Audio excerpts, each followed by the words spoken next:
Good afternoon. It's a pleasure to be here. I'm very, very honored to be a part of the inaugural conference on regenerative farming that Springfield Agri has been organizing for the last several months. Very, very important business that they're about. And as far as we're concerned, our contribution comes in the form of how to assist with regard to the creation of carbon credits and with regard to the financing, more importantly, of those carbon credits as you begin to apply some of the models and some of the practices that are being advocated for by Springfield Agri. Now, with that in mind, when we look at the importance of this work, in my opinion, it comes down to not only returning the soil to historically healthy levels, but more importantly, creating economic benefits for the farmers and for the landowners that actually choose to adopt these protocols. That again comes in the form of creating carbon credits and creating the economic benefits derived from that. Now, as we enter this new era, and I do have to say it is a new era in carbon credits. Yes, they've been around for a few years. Yes, the market has been steadily growing and developing in various countries due as a result to regulatory mandates and public policies, as well as more of a public awareness with regard to climate change and the importance of addressing that. But when we look at the transformation over the next few years, it's really coming down to that increased awareness breeding increased supply of carbon credits, and as a result, increased consumption or capability for consumption as well. Now, in any developing market, what you run into always is the inefficiencies and the issues that come with supply demand being out of balance. And when they're out of balance, you have tremendous volatility and fluctuations in pricing. You see that in the futures pricing for carbon credits today. And I think we're going to see more of it in the years to come as there, again, becomes increased demand and increased supply. What we're trying to do with the products that we've developed, and as you can see on your screen, we're talking about a proprietary product that we've developed and introduced over the last several years called the CPC, or the Master Credit Participation Certificate. We've created an application for our financing products that plays directly into the carbon credit marketplace. And when it's applied there, we have two very important byproducts of its application. For the seller, we believe we have a vehicle for helping to stabilize pricing as the market grows and as volatility naturally occurs as a result of, again, those shifts and ebbs and tides in supply demand. As for the buyers or the consumers of the carbon credits, which there are many, we create for the first time a very agile ability to actually finance the acquisition of those carbon credits. I'm not 100% certain on this, but I believe we're one of the only companies that's created a product along these lines. We're currently testing it on a transaction that's a substantial transaction linked to carbon credits coming out of the Amazon rainforest, Brazil. And with that vehicle proven, I think what we'll end up with is a scenario whereby substantial sellers of substantial quantities of carbon credits will now be able to drop those carbon credits into the market without essentially depressing or cannibalizing their own price. And that's important, again, for pricing stability, as well as providing some relative degree of pricing expectancy on the buyer's part. Now, without going too much further into that, let me walk you through what we've done with our CPCs, what they are, how they work, and then we'll do a quick overlay on the last slide of this short presentation that we're doing today to explain how the two, both the CPC and the carbon credits, come together to create something I think of real value in the next 5 to 6 years, starting actually this year. So that being said, let's look at what we've created as a CPC. We've created a grand total of 26 products thus far that pretty much span the yield curve, covering everything from receivables and trade finance on the near end of the yield curve and going all the way across into actually doing things as adventurous as private equity within a credit framework. And then pretty much everything in between is covered by the CPC. And what that means is that almost any type of credit can be fractionalized into credit participation certificates using our methodology, which is highly standardized despite or agnostic to the nature of the underlying credit. And for those of you who may not be particularly familiar with these type of instruments, think of them as loan participations on steroids. Very, very highly standardized, a way to essentially vertically fractionalize a credit into many, many pieces as small as a $100,000 unit. And as a result, being able to defray that exposure to that credit over a much broader base of people. It allows for very large transactions to get done more handily, and it also allows for smaller investors to become involved in transactions that otherwise they would never have enough means to be able to play a role. So think of it as accredited investors, family offices, and larger pretty much have access to this market. Now, that being said, the one type or the specific subset of CPC that we think is very, very relevant to the carbon credit marketplace is called the enhancement CPC. And the enhancement CPC is, as you see on your screen, what enables what's called cashless investing, an idea that we pioneered. And what cashless investing is this. If you look at your screen, normal investment, you have an investor wants to buy an investment into an investment opportunity. They're going to lay cash on the barrelhead. They're going to buy their bond. They're going to buy whatever security it is that's they're interested in. And with that, they're going to lock up their cash until the maturity of the investment. They're going to be awaiting a liquidity event. And if they want to produce liquidity in the meantime, there's going to be some losses or some gains that are actually manifest or crystallized. And then finally, they're going to have reinvestment risk because they're going to be tied up for a certain period of time with their cash until they can get out of the trade. Now, what we've done with cashless investing is create an alternative vehicle whereby we create what's called a cashless gateway. That cashless gateway is a point of conversion, or think of it as an adapter, whereby an investor can now lay a letter of credit on the table as its purchase consideration for the acquisition of an investment. Now, the gateway essentially funds the cash needed to acquire that investment against the credit enhancement support that the investor is providing. The LC that's issued in an enhancement CPC serves two purposes. It is the purchase consideration for the enhancement CPC in lieu of cash, and it is also the form of credit enhancement that actually applies to supporting that investment. So the investor still indeed has risk or exposure to the underlying investment, but they have it on a contingent basis. As long as that investment is performing well, their LC will remain undrawn and simply on a standby basis, waiting to step into action in the event the investment has an issue. Now, with that said, let's look at what this means as far as an investor's portfolio. And then you'll start to see in this slide where it applies with the acquisition of carbon credits. So you have a baseline investment portfolio, say it's made of marketable securities or bonds or public shares or whatever other assets an investor has on book or a large corporate has on book. And let's say a large corporate that has a need and an appetite for carbon credits. They're going to use that base of investments as collateral for the issuance of a letter of credit. That letter of credit will again go through the gateway and produce cash that allows for the purchase of, in this particular example, cashless purchase or cashless exposure acquired to carbon credits. And those carbon credits can be ones that are intended to be used as a vehicle for trading the credit or for consumption on the actual book of the buyer, of the holder of the enhancement CPC.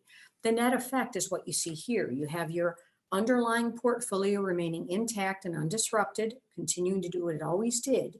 And then you have your cashless investments stepping in as your carbon credits. Whatever you need relative to the carbon offsets you're trying to obtain, it allows you to get them in this manner. Now, when you look at it a different way, and this will be, I think, very helpful, this is what's really happening when you acquire or when you are looking to buy carbon credits utilizing an enhancement CPC as the vehicle of choice. The first thing that we at UFT Commercial Finance are going to do alongside one of our strategic partners, is going to create a vehicle whereby a trustee and an escrow agent are appointed, and the trustee is going to hold cash for your transaction. So think of that as the cash that comes out of the other side of the gateway. And we're going to create a credit enhancement at UFT Commercial. Now, that credit enhancement is going to be fractionalized into those enhancement CPCs I mentioned, and you're going to have your carbon credit, or your buyer of the carbon credit, actually issue a letter of credit as the basis to purchase the enhancement CPC. The enhancement CPC is then going to be linked to the underlying carbon credits that are being sold and that carbon credit buyer wants to have on platform or on its portfolio. And how that happens is that the carbon credits will become the source of collateral for the credit enhancement facility that we created at UFT and that the carbon credit buyer just acquired. So the net effect is that you have, again, going back to our prior slide, you've got your carbon credit portfolio resting atop your normal investment portfolio. And the carbon credit portfolio is comprised of credit enhancement facilities secured by carbon credits. And the carbon credits we have pictured here, as far as this little portfolio here, is essentially flowing through and being utilized, consumed, or traded by that carbon credit buyer. So that being said, let's take you through now kind of the graduate study application of what I just spoke about, because this is where a farmer and a landowner, someone who has carbon credits coming out of the Amazon, for example, as a seller, this is where they benefit, and also our consumer or buyer of the carbon credit also benefits. So let's look at this. What's going to happen is that when you access carbon credits through a carbon gateway, you're going to first, among buyer and seller, enter a pricing agreement, which will generally be a private pricing agreement. Again, remember that what we're creating here is sort of an off-market market, meaning that the objective is to essentially allow more carbon credits to flow into the hands of entities and parties that need them without needing to dump, if you pardon the expression, all the carbon credits into the more open marketplace, where they stand a chance of cannibalizing or depressing the overall prices in the market, simply because there's such an influx or an increase in supply of carbon credits that the market cannot respond fast enough, especially a market like today that is still growing and developing. Now, that being said, remember our last slide, we now are at UFT. We are going to enter an agreement with a carbon credit consumer that says, under that master participation agreement, you can now buy an enhancement CPC, and we're going to set one up specifically to meet your need with regard to this particular carbon credit seller that you want to buy product from. So let's go on and say what we're going to do structurally is we're going to stand opposite the capital cooperative. Now, Cap Services is the capital cooperative that is our strategic ally. If you are interested in learning more about them, by the way, you can visit their website at www.cap-coop.com. Now, Cap Services and UFT are going to come together, and Cap Services is going to create this carbon gateway. That's going to be the actual purchaser of record of the carbon credit that the carbon credit consumer is going to have exposure to. To make that happen, UFT is going to agree a credit enhancement to support that purchaser, and Cap Services is going to agree to, remember, provide the cash to make the purchase. Now, we're going to put our trustee back in place here, and the trustee is going to be there for purposes of accepting a contingent collateral assignment of carbon credits that are going to be subsequently purchased, and that collateral assignment will then become the collateral for our enhancement CPC that's going to be bought. And again, the carbon credit is going to be a flow through or underlying collateral for that assignment. So it will flow through to the ultimate holder of that enhancement CPC. Now, our carbon credit consumer, again, is going to be the buyer of the enhancement CPC, is going to issue a letter of credit into the trustee. That letter of credit purchases the enhancement CPC we see, and also allows the Cap Services to allocate its funding for the purchase from the seller. Now, when that purchase of the enhancement CPC happens over here, It brings with it all the carbon credit exposure that consumer wants on its book so that it can book it and utilize the offsets created by it. And then once that happens, our purchase payment is dispersed by the trustee to the carbon credit seller, and ownership of that carbon credit lodges or vests with the carbon gateway. Now remember, the carbon gateway already signed these assignment documents and the collateral assignment. So the second that the seller delivers that carbon credit, it immediately activates this collateral assignment, and now that carbon credit consumer has obtained access to and essentially bought the beneficial interest in the carbon credit from the seller. Now, where it gets interesting, once you digest all this, and I know you'll have access to this well after I'm finished with this presentation, so you'll be able to study it, and you certainly are welcome to ask as many questions as you want. I'll be on a panel discussion later this afternoon. Please lodge your questions with the mediator so that they can, or with the, I guess you'd say the gentleman that's leading the panel, so that I can respond. But where it gets interesting is this. Once you do this transaction the way we just described it, you as the buyer now have access to that carbon credit that you wanted. The seller just managed to sell its carbon credits at a controlled price, so it didn't have to suffer a depression in its pricing because it dumped it into an exchange environment or into a conventional structure for a cash sale, open market cash sale. And what this carbon credit consumer is going to do is a year from now, they don't have to pay for that letter or for that carbon credit until 12 months later. So now this guy finally has a cash management tool for being able to buy carbon credits, apply them on his book for a given year, and then accumulate and offset from other business and from its customers the cost of that carbon credit and the cost of becoming carbon neutral with, again, a deferred payment structure. So a year from now, they either let that letter of credit get drawn and they pay for that carbon credit, or they leave the letter of credit permanently in place and they simply pay cash to pay it down and make sure that the initial credit that we extended to pay that seller is retired. So for a very, very low cost, they've managed to get some excellent new cash management tools in place to help become essentially, net zero carbon footprint, right? That's the objective. And that's what we're providing the tool for the consumers. So putting a finer point on it, this structure is extremely beneficial for carbon sellers to stabilize pricing and privately price with, especially, and I'll say this, especially large scale carbon sellers, carbon credit sellers. They're going to be in a situation where they can be more assured of the pricing, be more confident that they're not going to depress the pricing in the market and hurt themselves.